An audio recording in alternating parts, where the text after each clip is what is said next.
سحر اور افطار کے جو اوقات ہیں، ہمارے مکتبۃ المدینہ سے بھی ایک کیلنڈر باقاعدہ جو شائع ہوا اور ایک اپلیکیشن ہے۔ اب کچھ اس طرح کے سوالات کرتے ہیں کہ ان دونوں میں فرق ہے، اور اس فرق کی وجہ سے کہ ہم کس پر روزہ بند کریں اور کس پر ہم افطار کریں، اسی طرح مؤذن مسجد میں کس وقت پر وہ اذان دے۔ تو دیکھیں محترم ناظرین کرام، جو دعوت اسلامی کی اپلیکیشن ہے اس کے اندر جو وقت بتایا گیا ہے، وہ اگر کوئی اپنی لوکیشن پر اسے سیٹ کرتا ہے تو وہ پرفیکٹ وقت ہے، اس کے مطابق اگر سحر کرے گا، افطار کرے گا، اور اس کے مطابق یہ سب سلسلے جو ہوتے ہیں تو وہ بالکل اس کی نماز بھی درست ہو جائے گی اور سحر افطار کے معاملات بھی درست ہو جائیں گے جو اس کے مطابق اگر کرتا ہے۔ جہاں تک معاملہ لا کیلنڈر کا جو مکتبۃ المدینہ سے شائع ہوا ہے، تو اس کیلنڈر کے اندر احتیاطی وقت، یہ شہر کے طول و عرض ان سب کا وہ معاملہ دیکھتے ہوئے احتیاطی وقت اس میں لکھا ہوا ہے، اور احتیاطی وقت میں سحر کے اندر وہ 1.5 سے 2 منٹ یہ پہلے۔ اب اپلیکیشن میں جب دیکھتے تو وہ کہتے ہیں 1.5 منٹ کا فرق آ رہا ہے، اور ادھر یہ، اور یہاں ایک اور غلطی ہوتی ہے کہ جو مسجدوں کے مؤذن ہیں وہ اس کیلنڈر کو دیکھا اور اذان شروع کر دی، حالانکہ ابھی وہ احتیاطی وقت ختم ہوا ہے، باقاعدہ پرفیکٹ جو وقت ہے اس میں ابھی 1.5 منٹ کا ایک طرح کا وہ فرق ہے جو کہ ایپ بھی بتا رہی ہے۔ تو اب آپ نے جو روزہ بند کرنا ہوتا ہے، وہ جو کیلنڈر روزانہ کی طرح اس طرح مدنی چینل پر بھی جو چلتے ہیں، تو یہ بھی احتیاطی 1.5 منٹ، 1.25 منٹ یہ فرق کے ساتھ یہ چل رہے ہوتے ہیں۔ تو اس پہ ہمیں سحر کے معاملات تو بند کر دینے چاہیے تاکہ احتیاطاً 1.5 منٹ وہ پہلے ہی وہ سلسلہ موقوف ہو جائے، لیکن جو اذان پڑھنی ہے، مؤذنین جو مسجدوں میں ہیں جو اذان پڑھیں گے وہ اذان اس وقت پڑھیں، یعنی 2 منٹ کی وہ احتیاط کر کے جو کیلنڈر پر لکھا ہوا ہے، اس کے بعد 1.5 سے 2 منٹ کی احتیاط کر کے پھر وہ اذان کی طرف جائیں۔ اب کرنا یہ ہے کہ سحر افطار اگر کوئی مدنی چینل پر چلنے والے جو اوقات ہیں جو بالکل احتیاطی ہیں، اسی طرح جو کیلنڈر میں چھپے ہوئے سحر کے لیے وہ بھی احتیاط والے ہیں،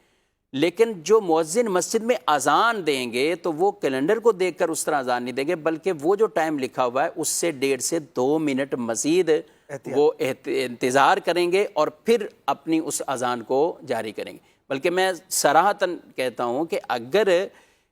کیلنڈر کو دیکھ کر اور اس میں احتیاط کے بغیر اگر وہ اذان دے گے تو اذان درست نہیں ہوگی، وہ اذان وہ وقت نہیں ہے، وہ اذان درست نہیں ہوگی۔ تو لہذا ایسے افراد جو مسجد میں مؤذنین ہیں اور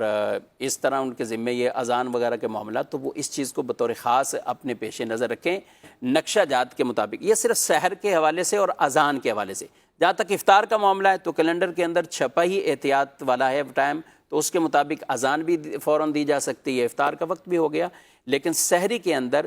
2 منٹ پہلے یہ کیلنڈر کے اعتبار سے 1.5 منٹ 2 منٹ یہ پہلے احتیاطی بند ہو جاتی سحری۔ اذان کے لیے 1.5 سے 2 منٹ کا یہ ان کو مؤذنین کو وقفہ کرنا ہے۔ اس کے لیے ہمارے جو مجلس توقیت کے ہیں ان کے ایک وائس میسیج بھی آیا، اگر شامل کرنا ہے تو کال ریڈی ہے تو پھر وہ چلا لیتے ہیں۔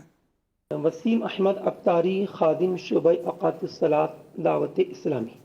عرض یہ ہے کہ ہمارے شعبہ اوقات الصلاۃ کے تحت جو بھی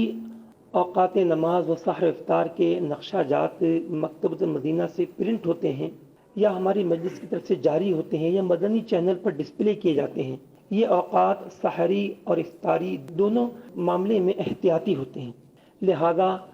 کراچی شہر ہو یا کوئی اور شہر پاکستان کا، چھپے ہوئے اوقات یا مدنی چینل پر ڈسپلے ہونے والے اوقات پر سحری تو بند کر دی جائے، لیکن اذان فجر ہرگز نہ دی جائے۔ اذان فجر کے لیے کم از کم 2 منٹ کا انتظار کیا جائے۔ جیسے آج 8 رمضان المبارک 1443 سن ہجری اور 10 اپریل 2022 سن عیسوی کو کراچی میں ختم سحری کا احتیاطی وقت 4:55 اور 32 سیکنڈ ہے، لہذا اذان فجر جو ہے وہ 4:57 32 سیکنڈ کے بعد دی جائے، اس سے پہلے نہ دی جائے۔ رہا اذان مغرب کا، تو چونکہ ہمارا وقت افطار بھی احتیاطی ہوتا ہے، لہذا اس وقت پر اعلان افطار بھی کیا جا سکتا ہے